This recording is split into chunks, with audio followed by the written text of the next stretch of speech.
I am Sagar Solanki from Atmi Imitation અને રહીને આવ્યો છું આજના વિડીયોમાં જયપુરી કુર્તી. જી હા, જોઈ શકો છો એકદમ બ્લુ કલરમાં બહુ જ બેસ્ટ કુર્તી એ જયપુરી મટીરિયલમાં અને જયપુરી ડિઝાઇનમાં આવી ગઈ છે.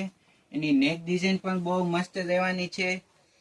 બે કલર ઓપ્શનમાં અવેલેબલ છે, બ્લુ અને મરૂન. સાઇઝ લેવાની છે એમ થી લઈને XXL સુધીની સાઇઝ. નીચેની બોર્ડર પણ બહુ જ મસ્ત એ ઝીણી પ્રિન્ટ એ કરવામાં આવી છે, જોઈ શકો છો તમે. અને સાથે દોરીનું જે ફિનિશિંગ છે એના લીધે કુર્તીનો લુક એ આખો એક્સ્ટ્રા ઓર્ડિનરી આપવા થઈ જાય છે, જોઈ શકો છો તમે. નેકમાં પણ મિરર વર્ક બહુ જ મસ્ત આવ્યું છે ને નીચેની બોર્ડર પણ બે મસ્ત છે અને બંને કલર મસ્ત છે. અને આ કુર્તીની કિંમત માત્ર ને માત્ર 540 રૂપિયા લેવાની છે. એમ થી લઈને XXL સુધીની સાઇઝ લેવાની છે. જો અમારી કુર્તી જોઈ તમને ગમે છે તો જલ્દીથી અમારા વિડીયોને લાઈક કરો, શેર કરો અને અમારી ચેનલને સબસ્ક્રાઇબ અથવા તો ફોલો કરી દો. તો બસ આજના વિડીયોમાં આટલું જ. નમસ્તે.